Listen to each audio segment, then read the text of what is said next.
Babe Ruth was born February 6, 1895. His parents were Catherine Schomburger and George Herman Ruth Sr.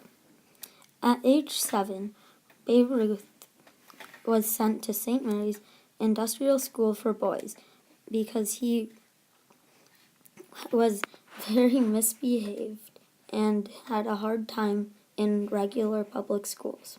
At St. Mary's Industrial School for Boys, he learned how to play baseball, and that's where he started. While playing baseball at St. Mary's, he caught the eye of a scout for the minor league baseball team, the Baltimore Orioles.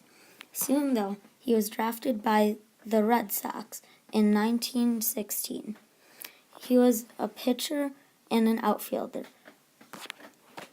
Along with being a great pitcher, Babe Ruth was also one of the best hitters of all time, with the third most home runs in baseball history at 714. Babe Ruth also had the highest slug percentage at .690. Along with that, he had won 7 World Series. Babe Ruth was an important part of the 1920s because he was one of the first celebrity athletes. He was also very kind with his money. When he had his first substantial paycheck from the Red Sox, he used part of it to buy his dad a new bar. Babe Ruth demonstrated a lot of themes of the 1920s. One of them is, it's not what you do, but it's who notices it.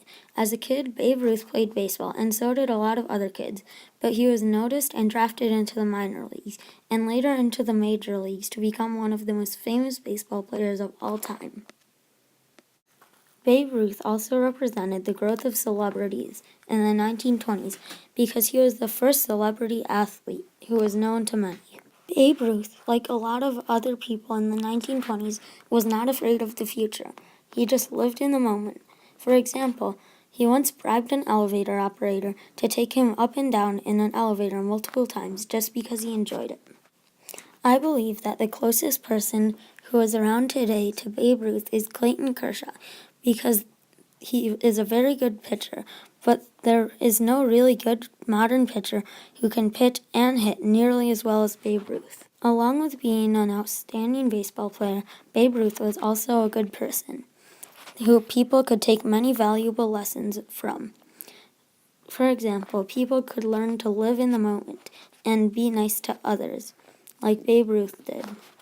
For example, when he got his first big paycheck, he bought his dad a new bar just because he was a good father and loved him. I believe that if me and Babe Ruth were alive at the same time, we would not know each other or really associate with each other because we lead completely different lives. And he went to a boarding school, which I do not, and I don't think I ever will. Babe Ruth was both outer-oriented and inner-oriented. For example, he would do press conferences and interviews, but also he liked to have time alone and to himself to eat and hang out with friends.